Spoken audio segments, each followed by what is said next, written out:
Okay, Amy. Good Monday morning, everyone.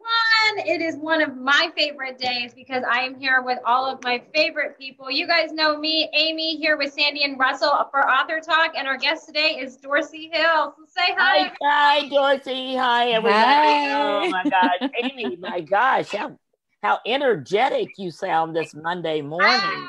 I could pull that out of nowhere. That's obvious. It sounds like you rested all weekend and you're ready to go on Monday morning. I think it's that rather large coffee that's hidden off camera. That could be. Russell, you're not quite as energetic as you normally are. What's wrong? Well, I didn't want to walk all over everybody. I'm just really excited because it's starting to cool off, and now Josh will want to go camping on the weekends again. So aren't you happy, Amy? Do not wish that on me, Russell. See, look, we just bought new air cushions. Nice. Those are nice. I think is that to go inside your tent?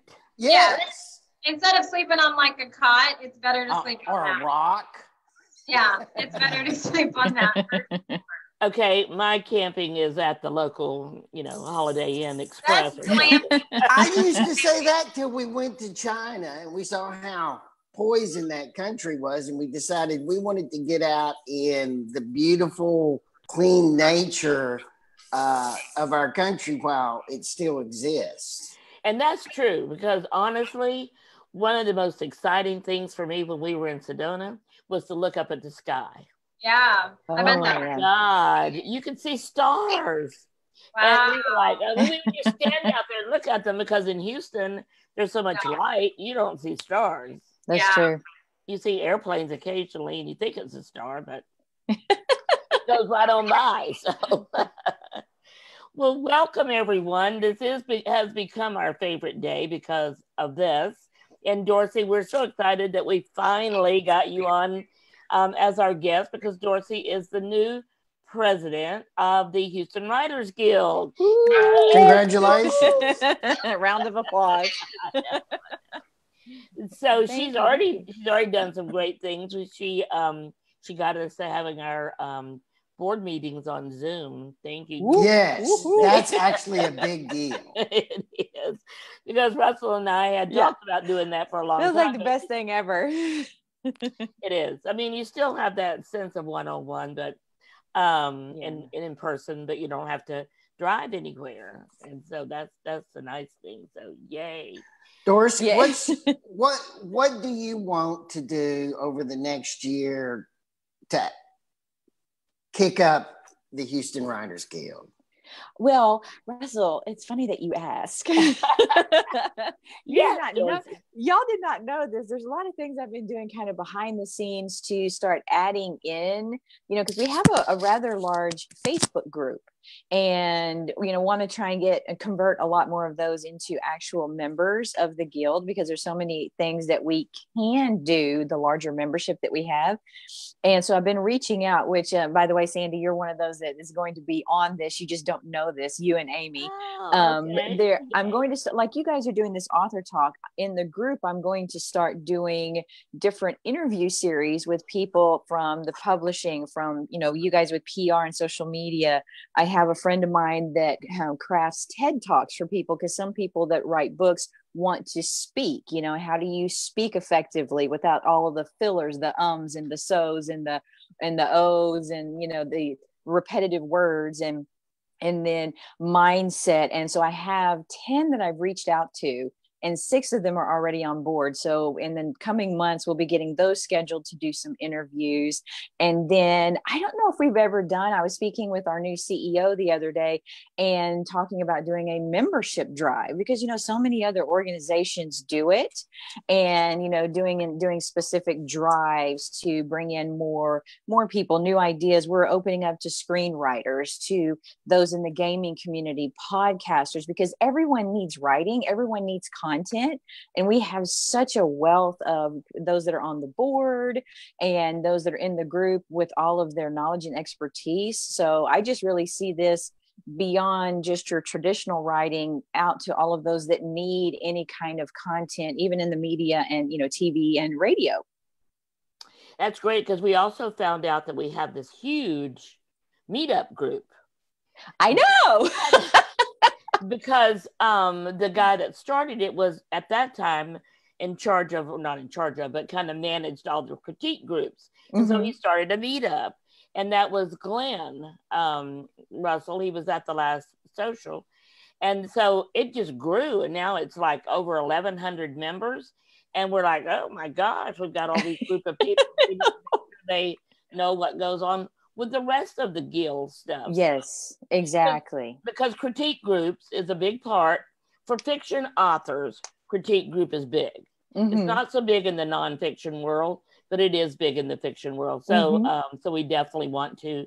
And we have a new person that manages the critique groups. And so Cleo, you know, those of you know Cleo, she's been our guest before. And so we're excited to welcome her to the board. Yes, I know. It's a lot of exciting things that, you know, we're doing and wanting to expand and bring other, because, you know, the more different genres, if you will, that we have access to or open the doors for, that's just greater exposure for all of the writers. Because, you know, I think we all are of the same mindset, and myself and the new CEO are definitely of the mindset, you know, the starving artist, that needs to go the way of the dinosaur. No more. You know, we need to teach them how to use social media, PR, different types of media, different types of speaking, online courses, to make their books profitable, make their work profitable. And so that's my goal for, you know, the next coming months and the next year. Which falls right in line with what we're doing with Perceptive PR, Amy and I, because we are teaching the online courses. We are having webinars. We're teaching them that have the importance of having a list and growing your list. And so that's some of the things we teach. I need to start doing that. Oh my God. Okay, chalk that up as number 1,001 times. On the scroll that is the list. So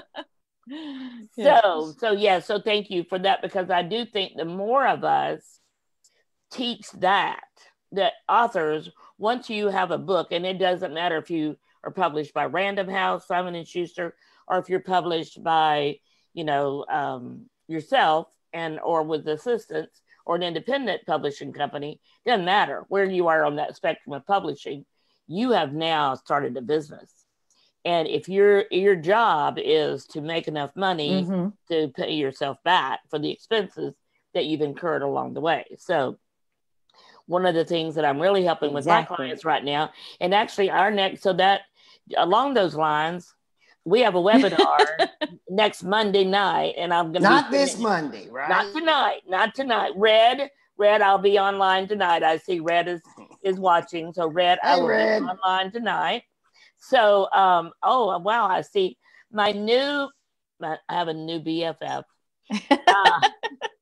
Denia Mendenhall. So I met with her on Friday. Oh my gosh, what a inspiration she is. She's got a great story. She's an artist, and she's kicking off her. She's got a showing starting this Friday. So she and I met in person on Friday. So thank you for joining us, Denia. And so next Monday night, we're having a webinar. Our featured guest is Jackie Lapin, who has an organization called Speakertunity. So Dorci, this will be good for any of your our guild people that want to speak, because what she does, the biggest challenge with speaking, and we ran into this when we had the Public Speakers Association with Tanya Hoffman, is where can you speak? You know, getting speaking gigs. And what Jackie has done is put together, multiple lists of places to speak, including radio, including summits, and then local places. So she's going to be our guest on a webinar next Monday, because the next week we're kicking off our new course, which is how to sell books through speaking. So yay. So what you said was perfect. Yay. And we didn't even plan it. That's just how well it goes. Yes, it is. That's how this conscious mind works. Yes, the collective mind. Yes. The collective mind. Thank you. And I know Dorci very big into the yoga and the experience of being present Yes. in your life. So Yeah. Oh, definitely. so you've done that before. You actually have events. And are you planning to do something during the Indie Palooza? Because I saw it on the list and I didn't know if you were. Actually I am, unless we, need to move that spot, because obviously I'm okay with that. I am certified in a healing dance therapy, among the many things that I do. And it was instrumentally pushed to being a course by the founder from Deepak Chopra.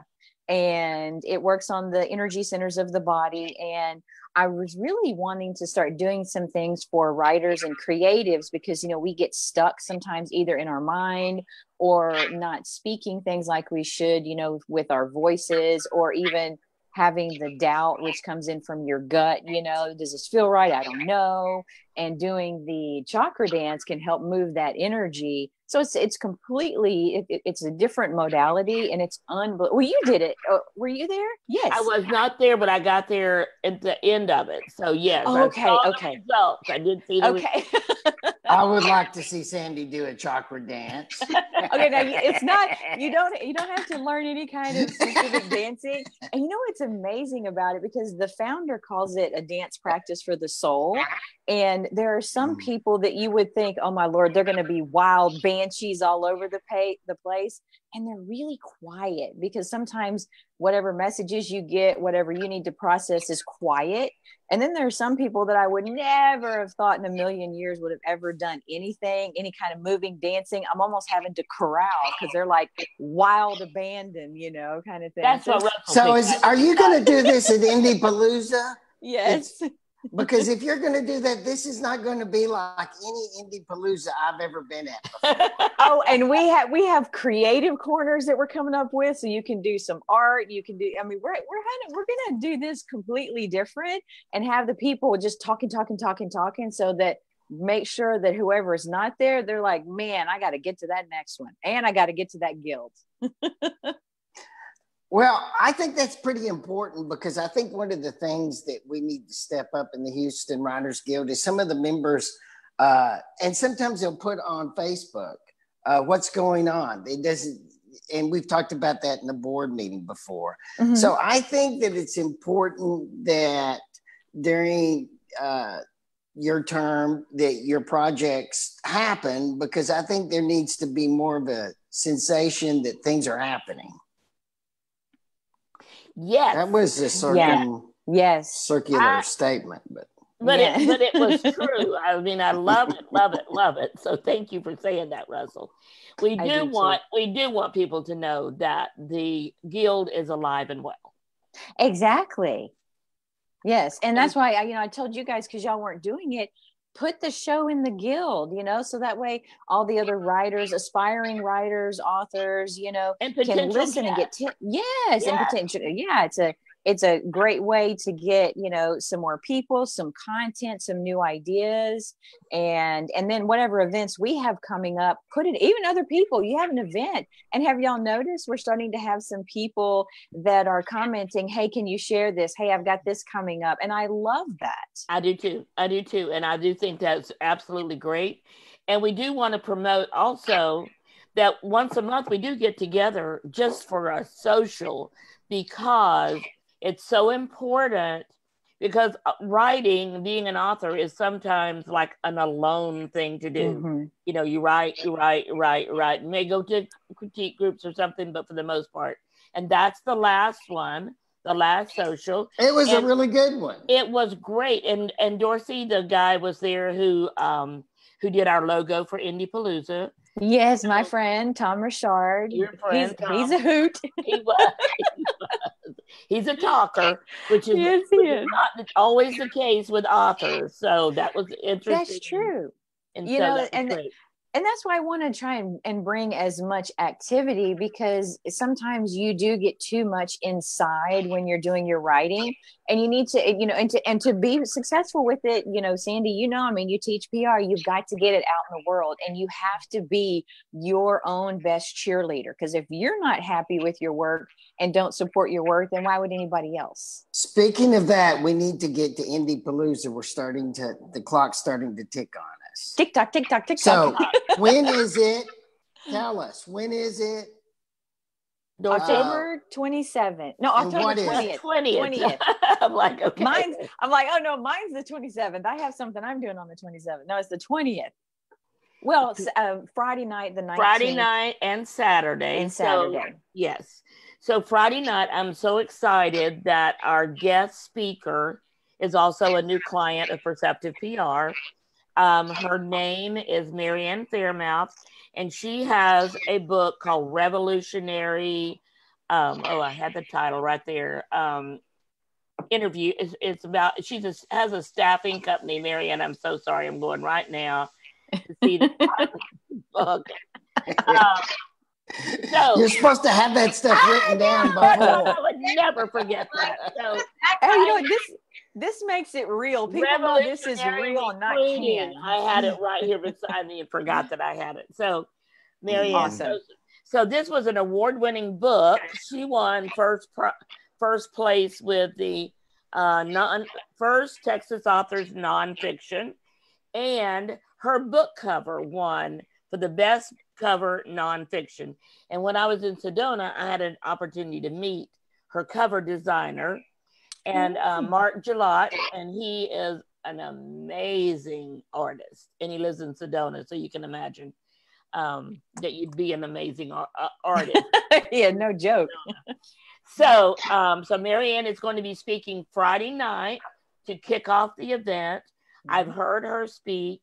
Every time I go meet with her, she has just spoken to the Toastmasters Executive Council, and so she plays me part of that. She's an amazing speaker. I can't wait for you guys to hear her. Now, some of you may have heard her because she's spoken at Houston Writers Guild events in the past when Fern was there. So anyway, so Marianne, and I see that she is watching. I want to take one second. And do you apologize for not remembering her book? I know, Marianne, I do. So, Marianne, I hope this makes it up when I'm showing it. I do want to say welcome to all these people that are watching this. Oh my God. Yeah, it's a good amount. It is. Cleo is watching. We mentioned you, Cleo, earlier. Hope you heard that. Bola, Johnny Bernhardt is watching us. She was our guest last week. Hey, Johnny. I mentioned that my new BFF, Denia, was watching, and she said hi. Joe Serio. Oh, my God, Joe, I haven't heard from you for a long time. Does this mean you're going to be coming around more often now? So, yay. Red is watching. Marianne is watching. Nina Cordoba is watching. And so we just have a whole group of people here that are, those are the ones that were commenting. I don't even know if they were watching. So, yeah. Hey, raise the roof, raise the roof. Russell, go ahead, Russell. I want to get to Amy's social media question. I thought we were getting to Indie Palooza, but okay. Well, I put it up there. Are we not finished? No, we're done. Okay, that's good. I'm just Amy, social media, what's our question for the day? I guess our question for the day, I joined a social media examiner chat last week, and their question, which I thought was a good one, is how many of you guys are actually still on Facebook and focus on Facebook? Like, I get good traction on Facebook. Facebook has really picked up for me, but I know almost or over 6 million users have uninstalled the app from their phone. They aren't on it primarily. They're more on Instagram and YouTube. And honestly, that's just because they're more fun and you can be way more creative and your creative side can come out on those platforms. So I wanted to get your guys' opinion, Sandy, because you're a huge Facebook advocate. Like, you love Facebook, you do Facebook. And so here's what I am, is I'm loyal, okay? So remember, I'm loyal to Twitter. Yes, she is. Even though the whole world decided that Twitter was not the place to be, there's still millions and millions. If I could just reach the people that are still there, I'm happy. I'm happy.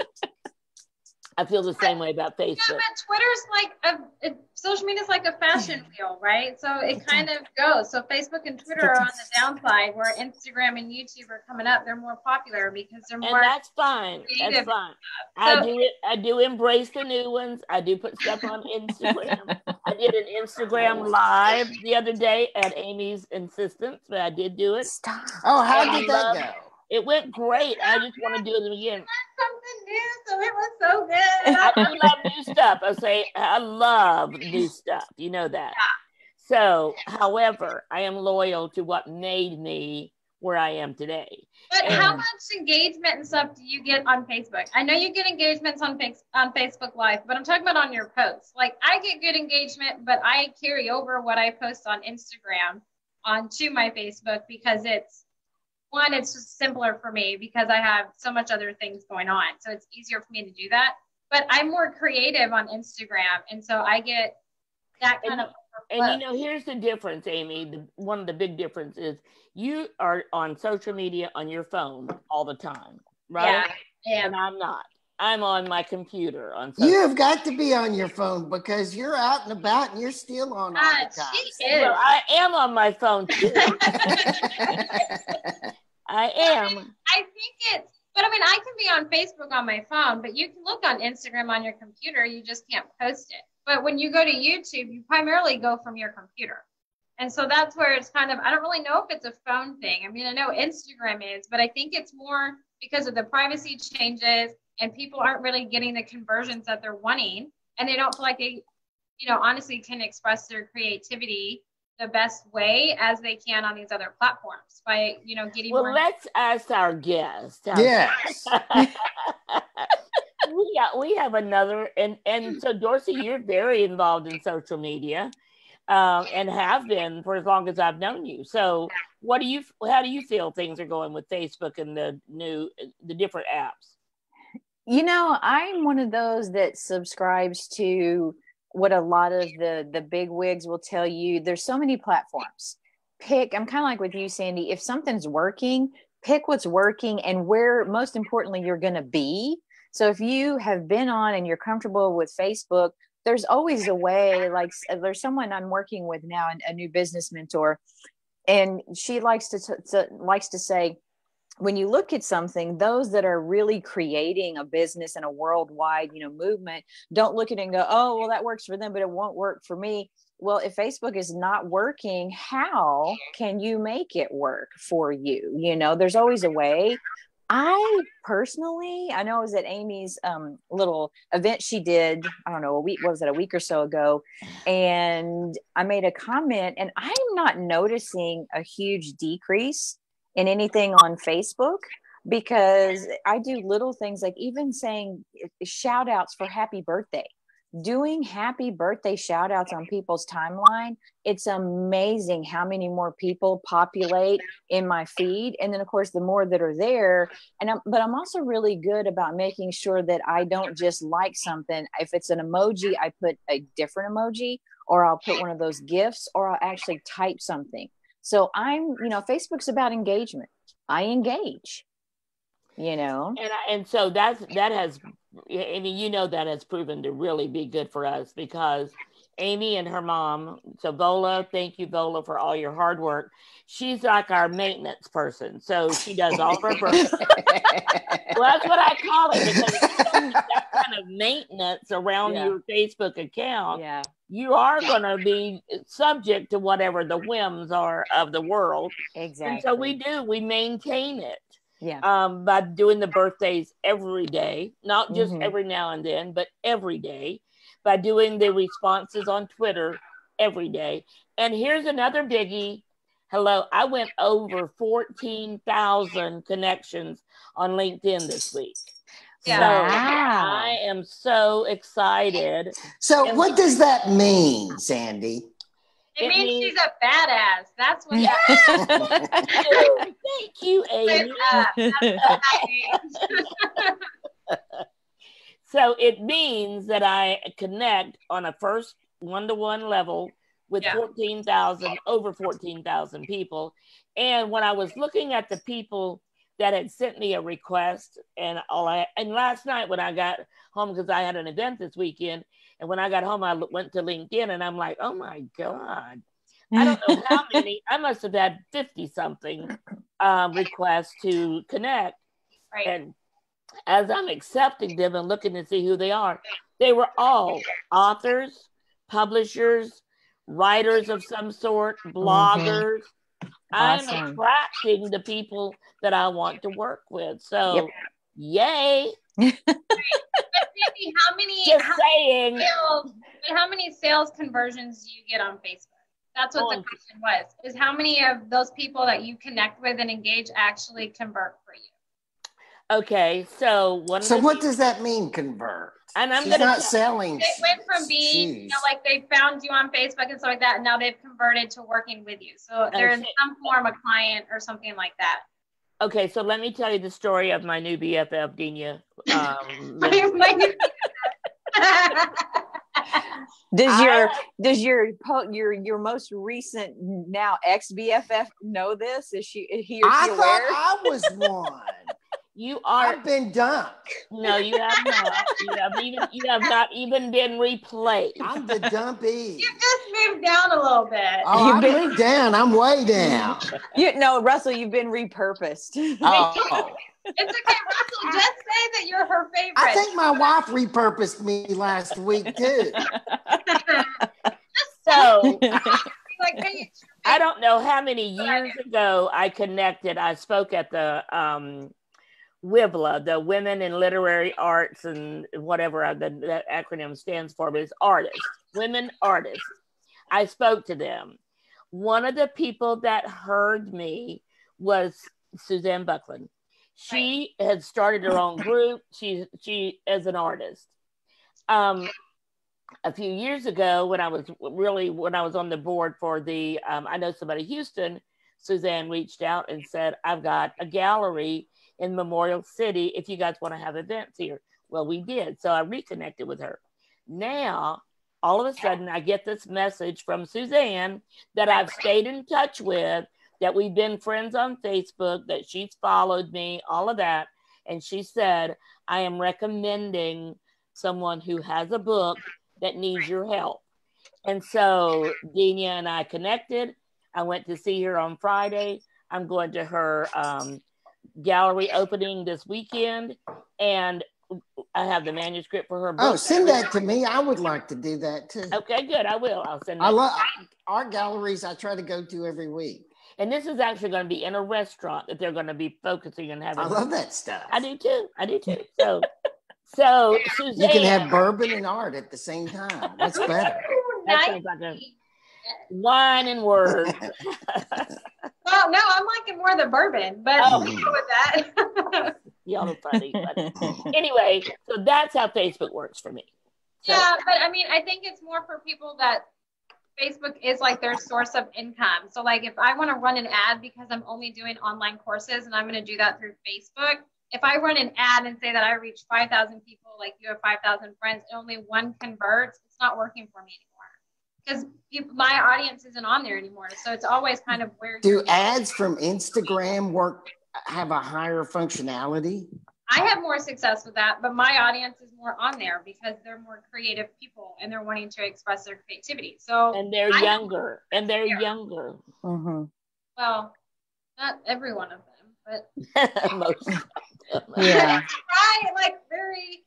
Except for me, I'm still your friend, and I'm not younger. So You're on Instagram, that's what I'm saying. I know I'm on Instagram, and I love Instagram. At least she hasn't repurposed you yet, Amy. I'm not. She didn't say I was still her friend. I've been repurposed. I just keep telling her that I'm her favorite. When I call, I'm like, "Hey, Sandy, it's your favorite." And then she's like, "Okay." It was. Reiterating. All of my kids did that in my entire life. Your favorite son called you. I'm like, I have 4 sons. I can't guess as to which one that might be because then I'm in real trouble. Right. So, but when Amy calls and says it's your favorite, I know. So I know Amy. Sandy, can we talk about one of your other clients, Robert Andrews? Yes, we can. But first, I wanted to tell Dorci that Dorci, Russell, and I met for the first time at Indie Palooza. 3 years ago, 4 years ago. Really? Not have many. So Yeah, in a public relations seminar. yes. So in one of the Ah. breakouts, I went to one of the breakouts because it was on publicity, and they had an author, they had a publisher, and they had a publicist on this panel, and people were asking them questions. I was just a listener. I was just a guest. I'm sitting there watching and listening, and somebody said, "Well, you really need to find a publicist," and they were talking about this. And Russell stood up and said, "Well, where would you find a publicist?" And I'm like, It's a reasonable question. Right here. Well, I stood up and I'm like, this is not my breakout. However, I am a publicist and I want to know, where should I be? Yeah. Constantly saying, where were you? I'm like, I was looking for you. But where was you? I've been here. So anyway, that's a great story. And Russell and I have been working together since then, and he has never been repurposed. Trust me. Yeah. Trust me. He is not the repurposable type.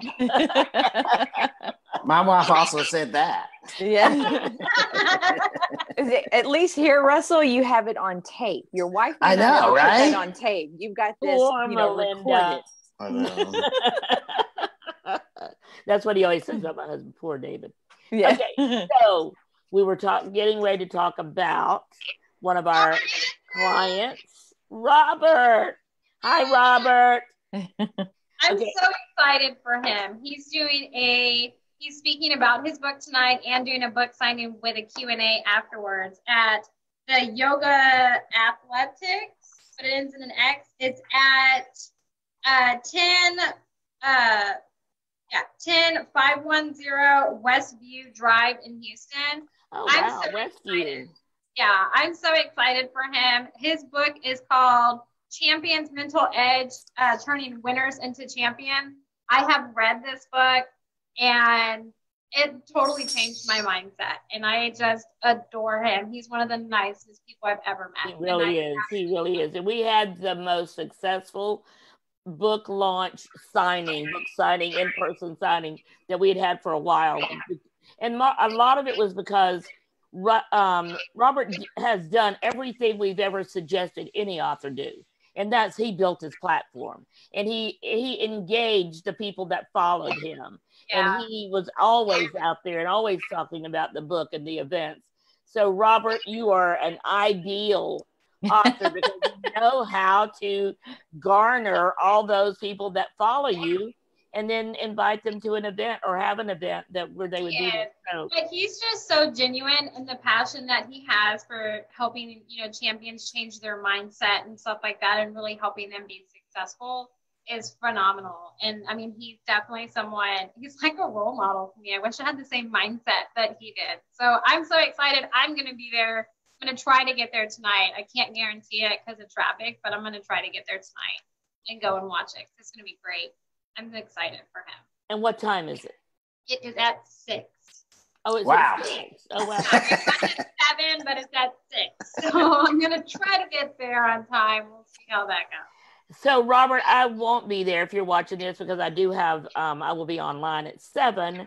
However, we can be promoting it today. So, Amy, if we can promote his event all day today and get people there, help him. So, and Robert, we want you, the next time you want to do something, we want to help you. So give us a call. He's such an amazing person. And you're right, Amy, he has helped so many athletes really, really tune in and be their top performing person. And he's been the coach for quite a few gymnasts who were gold medalists, and one of them was Simone Biles. So he's really, really done a great job. And he's been doing this for years. He just last year took his video series and we helped him put it in a book and helped him with the publishing. So yay, Robert. An awesome book. I really like Robert. And so thank you. So Dennis, if you're watching, Dennis Magoo is his business coach, and Dennis is the one that recommended us. So thank you. Thank you, thank you, thank you. And Michelle's the one that recommended us to Dennis. So that's how this whole thing works. We just keep Okay, Dorci, final word from you about the guild, about indie. Okay, so maybe not final word. Russell, what was that, Russell? Shauna, we wanted to say goodbye. Oh my God, yes. I'm so sorry, Shauna. yes, we definitely want to say goodbye to one of the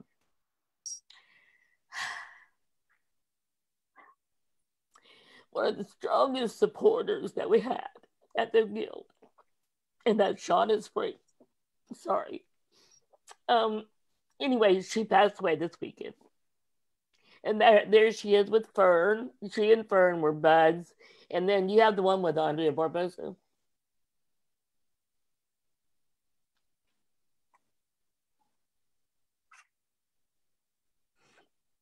Amy, will you take over? Yes.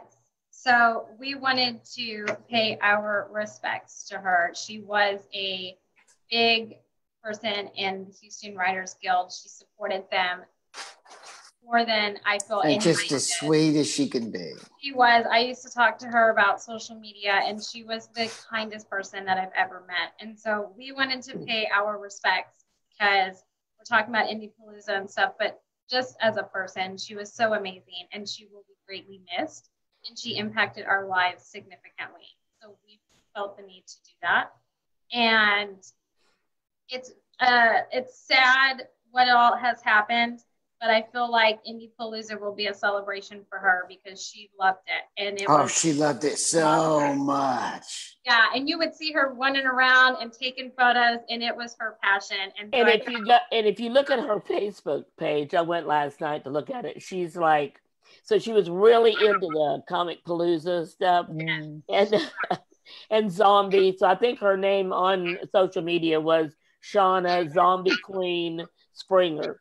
So she was really big into that. And she worked at the Barnes & Noble in, not Pearland, but Pasadena. Pasadena, thank you. And so there's where she had any independent author. If she likes your book, she can definitely get you in Barnes & Noble. And that's huge for anyone to be able to do that with a Barnes & Noble. So she was thank you, Shauna. Yeah. So now... Thank you, Russell, for remembering that. We couldn't forget Shauna. So, Dorci, yes. Last words from you and any thoughts about Indie Palooza or the Guild or however you want to end this. Well, you should be there.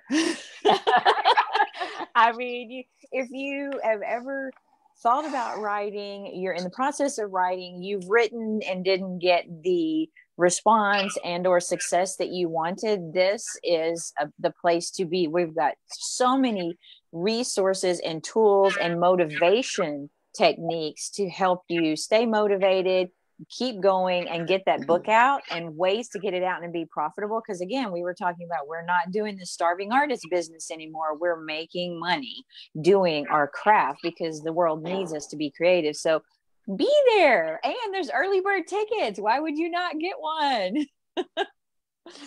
So yeah, my 2 cents is get a ticket and show up. Yay. So we do have a few. Thank you. I was just looking at the comments. We have even more people join us. So Sue's on, still trying to learn Instagram, she says. I know. I don't think that's going to happen. She's like so right on her parade. I don't think Sue's going to happen on Instagram. That's okay. We want Sue to keep writing. And we'll take Instagram. At least she's putting forth an effort. Power to you, Sue. Good, you go. And her daughter that lives in Colorado is going to start helping us with Pinterest. So nice. We're working on the Pinterest now. That's going to be good. Lydia's on. Lydia said, Sue, Instagram is easy. Just play with it. So everything. So anyway, thank you to all Ron Mumford joined us. Bill Meganhart joined us. And Denia put her art exhibit is at 3300 Chimney Rock, Suite 100. So come on out and meet her. So yay. So that's awesome. That's this coming weekend, starting Friday night.